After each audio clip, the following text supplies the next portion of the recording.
Kids, before you watch this episode of Nightly News Kids Edition, please let a parent or grown-up know that in this episode, we are going to be talking about the war in the Middle East. They may want to watch with you and talk about it after. Coming up, historic visit. President Biden makes a trip to Israel, the first time an American president visits the country during a time of war. We'll explain what this all means. Then, back at home, it's officially fall, which means the leaves are beginning to change color. We'll take a look at the science behind this natural phenomenon. Also, oh my gourd. We are taking you to a fall festival where 7,000 jack-o'-lanterns are on display. Plus, meet the newest additions to the Toledo Zoo. We're there with the details. And Taylor time. We have the inside scoop for all you Swifties. We're at the red carpet premiere of the Eras Tour movie. And inspiring kids. I would want people to know that even though I look different, I'm just like you. This 11-year-old girl is hoping to inspire other kids to pursue their dreams no matter the obstacles. It doesn't matter if you're different or not. And I know sometimes things can be hard because it's like life can be completely different, but just don't let that bring you down, and to always remember that you're different and that's fine. It's perfect, perfectly fine. This is NBC Nightly News Kids Edition.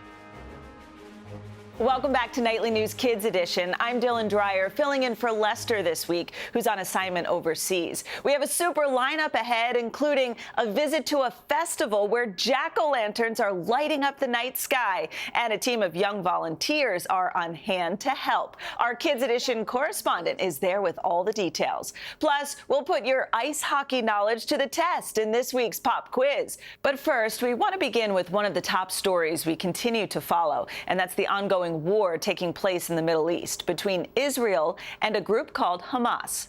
This week, President Biden traveled to Israel to meet with Israeli Prime Minister Benjamin Netanyahu. It's the first trip to Israel by an American president during a time of war. We know this can be scary and certainly confusing, but as Lester likes to say, knowledge gives us power. So we asked our good friend Kristen Dahlgren to explain what this all means. And kids, you should probably grab a parent or grown-up to watch in case you have questions. It was an historic trip made by an American president. President Biden traveled to Israel this week, marking the first time a U.S. president has visited this country in wartime. The United States isn't going anywhere either. We're going to stand with you. We'll walk beside you in those dark days. We'll walk beside you in the good days to come. And they will come. So President Biden went into a war zone, which is extremely rare for any American president. Well, you can ask the question, why would President Biden make a trip that was so physically dangerous as this trip to Israel was? One reason is to show that, as he says, America has Israel's back. Another is to talk to Israeli leaders like the War Cabinet and say things in private and in person that you really can't say over the telephone, over a video link. Israel is a democracy, just like the United States. The two countries are what we call allies. So Israel and America share the same values. That's one reason why America cares. Israel is a country with Jews, Christians, and Muslims. It is the strongest democracy in the Middle East. It shares the same values as America. Recently, a war broke out after a group called Hamas launched a surprise attack against Israel. Because of the attack, Israel declared war against Hamas. Many people have lost their lives in Israel and in Gaza. The United States and other countries have designated Hamas a terrorist organization. Gaza, a small territory bordering Israel, is the home base for Hamas. The situation is very complex. The conflict between Israel and the Arabs has been particularly intense and dangerous because it involves politics, it involves ideas, it involves geography, but maybe at the center of it, it involves history and religion, and therefore these feelings have a ferocity that you rarely see elsewhere in the world. The majority of Israeli residents practice Judaism, the religion of the Jewish people, but elsewhere in the region, Islam is the most prevalent religion. When people from different religions disagree, it can make people upset because they feel so strongly about their beliefs. In 1948, when the British pulled out of Palestine, the United Nations said there should be a Jewish state there and a Palestinian state. The Jewish state was born, and that became Israel. The Palestinian state had a lot more difficulty being born. And after 1967, one of the places in which Palestinians were reaching to rule themselves was Gaza. So Palestinians who have been waiting for that Palestinian state have been in Gaza and also on the West Bank. In recent years in Gaza, they have been ruled by a radical group called Hamas. Both the Israelis and the Palestinians want to live in the same land, but they can't agree on how to do that peacefully. Hamas controls Gaza, which is about double the size of Washington, D.C. The people who live in Gaza are Palestinians. Going back historically, Gaza, for instance, is where Samson from the Bible pulled the temple and the whole thing collapsed. And in a way, that's what's happening today. You know, Gaza is a tiny piece of land. It's 25 miles only from one end to the other. And so inside there's 2 million people stuck there. They can't get out. There's a fence from Israel. There's a border with Egypt. And it's been a place where people have been fighting over it for, well, basically for like the last 40 years. And Israel feels they need to control Gaza. And of course, the people in Gaza, they feel like they're just in this great big open air jail. Gaza has been surrounded by blockades imposed by both Israel and Egypt, which restrict the flow of people and goods. After the recent war broke out, the Israeli government issued a total blockade, blocking people, ships, and aircraft from coming in and out. Human rights groups like the United Nations have asked Israel to lift this blockade, so Palestinians in Gaza can get access to basic needs like food, electricity, and clean water. In the meantime, President Biden says the U.S. will provide $100 million in humanitarian assistance to Palestinian civilians through international organizations. The situation continues to evolve and change by the day. President Biden is a big reader of history. He knows all about World War I. Many people think that World War I, which took place, roughly between 1914 and 1919, could have been avoided, but for the fact that the war was allowed to spiral out of control and bring in all sorts of countries that did not need to be involved. Biden is determined that does not happen this time.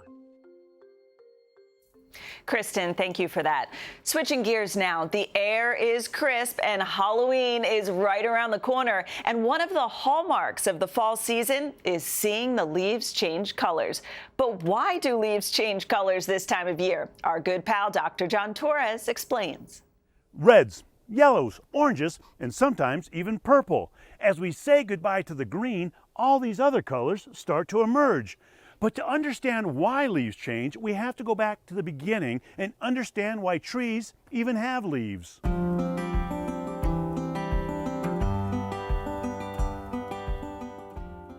Who better to ask than Christy Rawlinson? She studies trees for a living at the Morton Arboretum Center for Tree Science. Why do trees have leaves? What do the leaves do for trees? Leaves are the powerhouse. They both make the energy and ship it off to the rest of the tree. Leaves have cells containing chlorophyll, which gives it that green color. Chlorophyll helps the leaf absorb energy from sunlight, then uses that energy to feed the tree. But in the fall, we get less sunlight and it gets colder. Those light and temperature changes make this job more difficult for the leaves, so the chlorophyll breaks down and the green disappears. The tree takes all the nutrients from the leaves to store for winter and then drops the leaves to protect itself from the cold and snow. The big thing is trees can't move, so they have to deal with winter differently than other kinds of life, things like animals or people. But did you know that leaves aren't naturally green? The chlorophyll produces that green color, and when that goes away, it reveals the natural color of the leaves, which are those yellows and oranges we see. Why are there so many colors? Because trees are awesome. If you look at different kinds of trees, if you take an oak and a maple, or even an oak and a pine, kind of like people, everybody's different and they've learned to kind of live life in their own special way. Different kind of trees have the same thing. But the red color, that's still a little mystery for scientists. The red is a bit different though. So some of the colors are always there, but just hidden by the green. But the reds are special and they're actually produced as the fall goes on to help with that process of breaking down the green. Not all trees go through these changes. Deciduous trees are the ones that have leaves that change color and fall off in autumn. However, evergreens have needle-like leaves that don't adhere to the same schedule. Why don't the needles on evergreens fall off or change color? It's a different strategy. So they actually do change color and fall off, but it's not the same kind of grand display that we get from those broadleaf deciduous trees. They happen often in the spring or kind of gradually throughout the year to make room for the next wave of growth. So it just happens at a much slower pace. Depending where you live, the leaves may change at different times. Does the color of the leaves or how bright those colors are tell us anything about the health of the tree? In general, yes. Healthy trees tend to produce brighter colors. So take a walk or take a drive to enjoy the stunning colors before they disappear. Thanks, Dr. John. That's really cool. All right, speaking of fall, it's also spooky season. And what better way to celebrate than with jack-o'-lanterns? Our kid correspondent Julius headed out to a festival where thousands of gourds are aglow.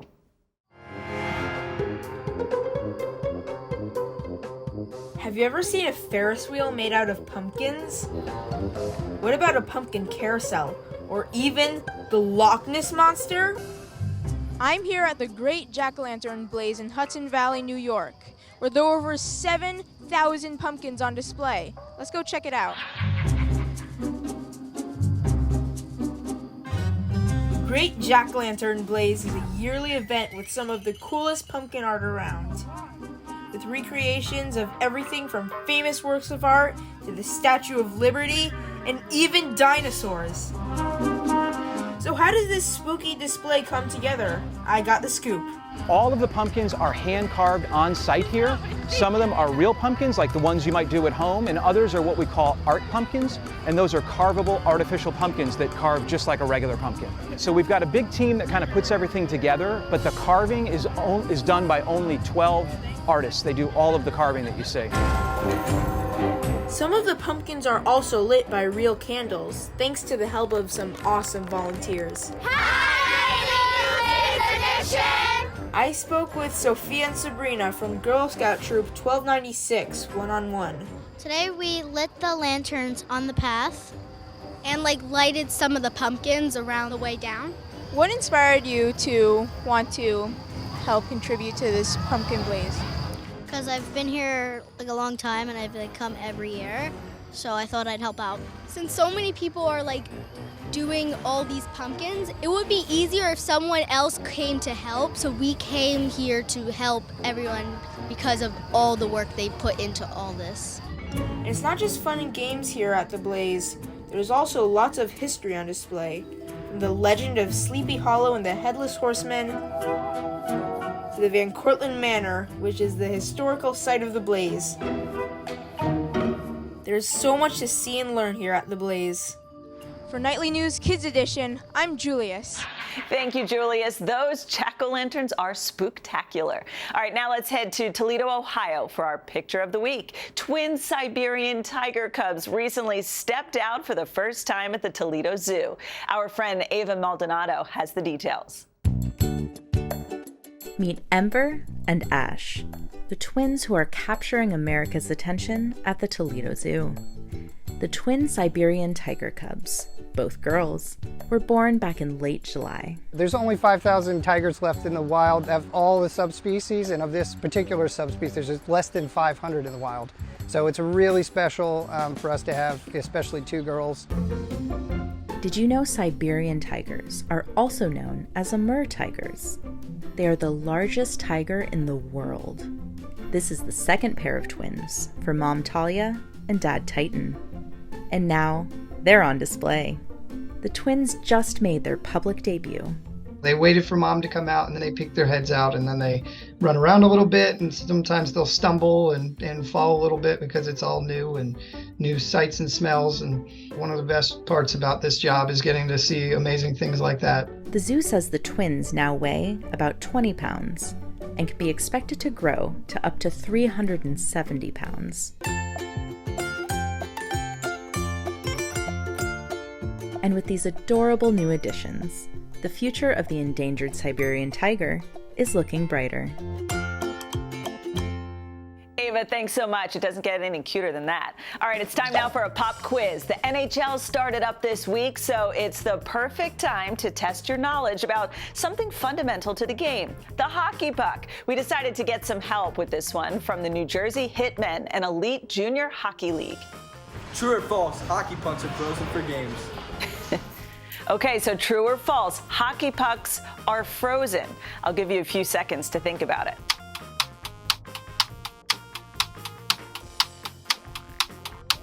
Okay, time's up. Now let's get the answer from the team.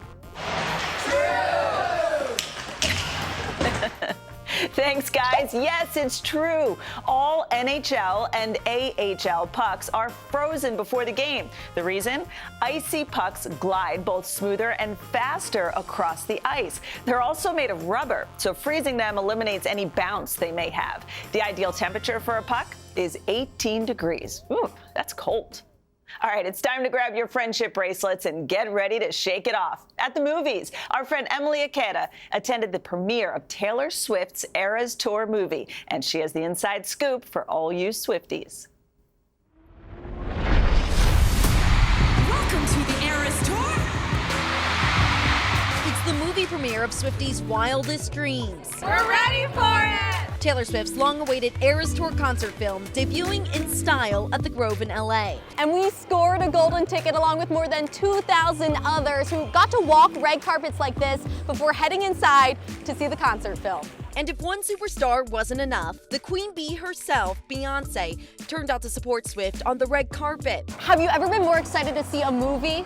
Never before. This is the best day of my life. Taylor, how are you feeling? The superstar mingled with fans on the red carpet.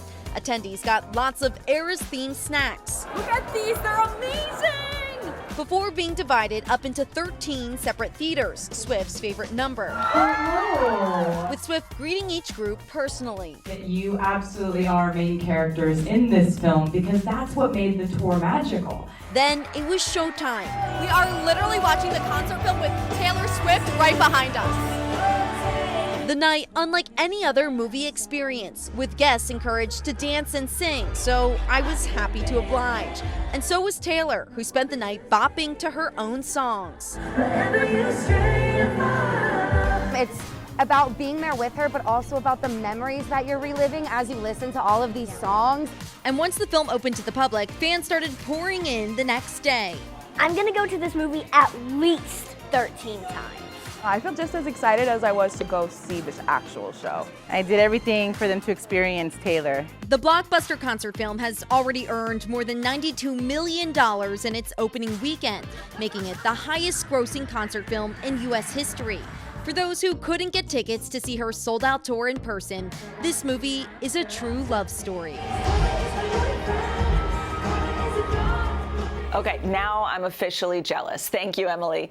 Finally, in our Inspiring Kids series, one 11-year-old girl is making a difference and hoping to inspire others to dream big no matter what. Details now from our friend Sarah French. Well, I would want people to know that even though I look different, I'm just like you. So Hannah is a spunky 11-year-old. Hannah's mom, Katie, says her daughter was born missing both legs as well as part of one arm. When we first found out, it was a big shock but we had the whole pregnancy to kind of go through all those emotions. And her mom says after Hannah was born, they never looked back. We didn't think anything was going to stop her. With the love and support from her family, Hannah took off. From baseball to soccer, gymnastics, and cheer, Hannah did it all. But dance became her passion. I feel like dance is like a stress reliever, because sometimes after school I'll have like a stressful day, and then I'll come to dance that night and just like let all my feelings and emotions out, and I forget about everything around me, and I'm just like in the moment. At Steps in Motion Dance Studio, Hannah says she feels at home. I'll just like imagine me like almost like in the future, just like dancing on like stage or something. I want to be an amazing dancer. Hannah's mom said when they first called Steps, they weren't sure how it would all play out. When we first called up and let them know about her, we kind of didn't say a whole lot, because we're like, she's very independent. This is her body. She was born, born a little different and has prosthetics, and we'll just kind of see where it goes. And when Hannah joined new classes, she was fine with questions from the other kids. Everyone's curious, and like people haven't seen me before, so I just want everyone to know that like I'm fine talking about my body. It doesn't make me uncomfortable or anything, and I accept all questions. Hannah is working on walking in her full leg prosthetics as well. But for now, she's comfortable just like this. She's definitely in her element when she's on stage. Hannah, when she's dancing, she's in her own world, and I can see her just dance away everyday stresses of the world. I see every emotion just come out, and just pure happiness. And that's, as a mom, the best thing to see. She's taught me just to be yourself. That's been, I think, the most important thing with her. It doesn't matter if you're different or not. And I know sometimes things can be hard because it's like life can be completely different, but just don't let that bring you down, and to always remember that you're different and that's fine. It's perfectly fine. Hannah encourages all of us to embrace what makes us unique, pursuing your passions along the way. Thank you so much, Sauer, for bringing us Hannah's story. Well, that's going to do it for us. Parents, just a reminder, if your child has a question about any topic in the news, email a video to us at nightlynewskids@nbcuni.com. You can also follow us on Instagram at nightlykids. Thanks so much for watching, and remember to be kind to one another.